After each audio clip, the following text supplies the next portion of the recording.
Wabarakatuh. Sebelumnya perkenalkan, saya Anik Syarifuddin, salah satu mahasiswa program studi manajemen Fakultas Ekonomi dan Bisnis di Universitas Trunojoyo Madura. Di sini saya akan sedikit sharing tentang pengetahuan saya, yaitu tentang bisnis internasional. Yang pertama adalah tentang pengertian bisnis internasional. Bisnis internasional adalah bisnis yang kegiatannya melewati batas-batas negara.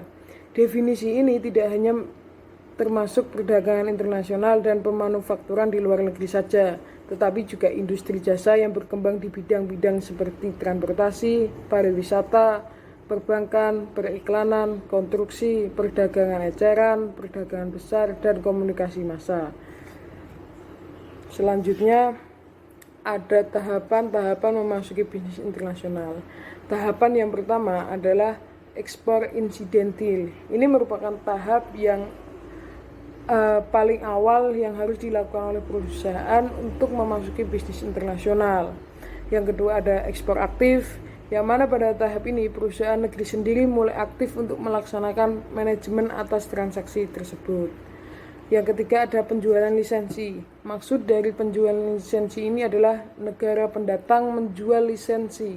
Maksudnya perusahaan dari negara pendatang menjual lisensi atau merek dari produknya kepada negara penerima. Yang keempat ada franchising.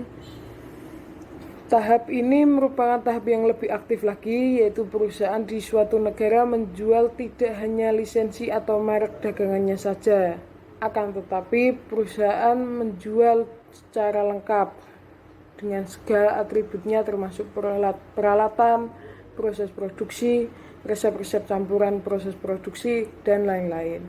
Yang kelima adalah pemasaran di luar negeri. Bentuk ini memerlukan insentisitas manajemen serta keterlibatan yang lebih tinggi, karena perusahaan pendatang haruslah betul-betul secara aktif dan mandiri untuk melakukan manajemen pemasaran bagi produknya itu. Yang terakhir adalah produksi dan pemasaran di luar negeri. Tahap yang paling akhir ini adalah tahap yang paling intensif dalam melibatkan diri pada bisnis internasional. Dalam tahap ini perusahaan asing datang dan mendirikan perusahaan di negeri asing itu lengkap dengan segala modalnya, lalu melakukan proses produksi di negara tersebut, kemudian menjual hasil produksinya di negara itu juga. Pertimbangan pengembangan bisnis secara internasional. Yang pertama ada memanfaatkan mesin perusahaan yang masih menganggur. Yang kedua ada produk tersebut sudah mengalami kejenuhan atau bahkan menurun, tapi di luar negeri mengalami pertumbuhan. Yang ketiga ada ketatnya persaingan dalam negeri. Yang keempat ada pengembangan pangsa pasar baru. Yang terakhir ada potensi pasar internasional yang lebih baik. Nah, dari beberapa pertimbangan ini perlu dipertimbangkan oleh setiap perusahaan yang ingin melebarkan sayapnya ke bisnis internasional. Seperti halnya poin kedua, produk tersebut sudah mengalami kejenuhan atau bahkan menurun, tapi di luar negeri mengalami pertumbuhan. Nah, jadi masyarakat sudah mulai menurun minat belinya, sehingga hal ini juga akan mempengaruhi penjualan suatu produk tersebut. Nah, tetapi di luar negeri mengalami pertumbuhan. Nah, ini merupakan poin yang sangat produktif, sehingga perusahaan perlu juga untuk melakukan ekspansi secara internasional. Oke, selanjutnya hambatan dalam memasuki bisnis internasional. Di sini ada 4 hambatan dalam memasuki bisnis internasional. Yang pertama ada batasan kuota dan tarif biaya masuk. Batasan kuota dalam bisnis internasional adalah apabila ada suatu negara yang tidak memperbolehkan transfer barang dalam jumlah yang besar. Sementara untuk tarif biaya masuk adalah pajak yang dikenakan terhadap barang yang diperdagangkan, baik barang impor maupun ekspor. Yang kedua, perbedaan bahasa, sosial, dan budaya. Perbedaan dalam hal bahasa seringkali merupakan hambatan bagi kelancaran bisnis internasional. Hal ini disebabkan karena bahasa merupakan alat komunikasi yang vital baik secara lisan maupun tulis. Pengaruh sosial budaya dalam bisnis internasional contohnya Indonesia sebagai negara berpenduduk mayoritas Islam pasti menolak kehadiran, bukan pasti sih, lebih ke kemungkinan besar menolak kehadiran perusahaan internasional yang menjual makanan haram, semisal babi atau yang lain. Untuk yang ketiga, kondisi politik dan hukum. Hubungan politik yang kurang baik antara suatu negara dengan negara yang lain juga akan mengakibatkan terbatasnya hubungan bisnis antara kedua negara tersebut. Ketentuan hukum ataupun perundang-undangan yang berlaku di suatu negara kadang juga membatasi berlangsungnya bisnis internasional. Untuk yang terakhir, hambatan operasional. Nah, untuk hambatan operasional sendiri ini ada 3 poin penting. Yang pertama, transportasi. Yang kedua, peraturan atau kebijakan negara lain. Dan yang ketiga, perbedaan tingkat upah. Nah, seperti yang kita ketahui, Indonesia memiliki luasan laut yang lebih luas dibanding daratan. Nah, kalau misalkan negara yang ingin berbisnis internasional di Indonesia dan negara tersebut memiliki tata letak geografis yang berlawanan, itu memungkinkan adanya pemikiran ulang. Selain itu juga seperti cuaca, untuk membaca ombak laut dan lain-lain.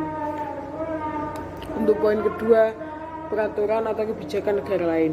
Dalam bentuk ini yaitu proteksi untuk melindungi industri-industri di dalam negeri agar tidak disaingi oleh industri-industri dari luar negeri. Contohnya ada proteksi atas barang-barang Cina yang berupa industri alat tulis untuk tidak masuk ke dalam pasar Indonesia, sehingga perusahaan alat-alat tulis buatan Indonesia dapat lebih leluasa dalam membuatnya. Dan yang terakhir, perbedaan tingkat upah. Dapat dicontohkan apabila ada perusahaan multinasional yang dalam perluasan usahanya ke suatu negara memberikan upah pada karyawannya terlalu kecil. Nah, biasanya hal tersebut disebabkan oleh kurs mata uang. Yang terakhir ada hambatan perdagangan internasional. Yang pertama, perbedaan mata uang antar negara. Pada umumnya mata uang setiap negara berbeda-beda. Perbedaan inilah yang dapat menghambat perdagangan antar negara. Negara yang melakukan kegiatan ekspor biasanya meminta kepada negara pengimpor untuk membayar dengan menggunakan mata uang negara pengekspor.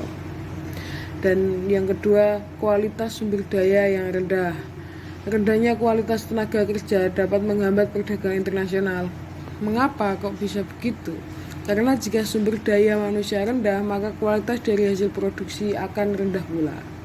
Dan selanjutnya yang ketiga,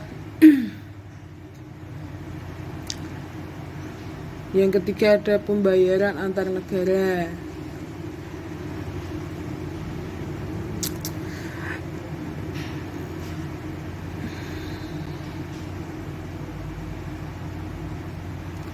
Pembayaran antar negara sulit dan risikonya besar pada saat melakukan kegiatan perdagangan internasional. Negara pengimpor akan mengalami kesulitan apabila pembayaran dilakukan secara langsung akan mengalami kesulitan. Selain itu juga mempunyai risiko yang sangat besar. Oleh karena itu, negara pengekspor tidak mau menerima pembayaran dengan tunai pada umumnya seperti tersebut. Yang keempat, adanya kebijakan impor dari suatu negara. Setiap negara tentunya akan selalu melindungi barang-barang hasil produksinya sendiri. Mereka tidak ingin barang-barang produksinya tersaingi oleh barang dari luar negeri. Oleh karena itu, setiap negara akan memberlakukan kebijakan untuk melindungi barang-barang dalam negerinya sendiri. Yang kelima, terjadinya perang. Terjadinya perang dapat menyebabkan hubungan antara negara terputus. Selain itu, kondisi perekonomian negara tersebut juga akan mengalami kelesuan, sehingga hal ini dapat menyebabkan perdagangan antar negara akan terhambat. Yang terakhir, ada organisasi ekonomi regional.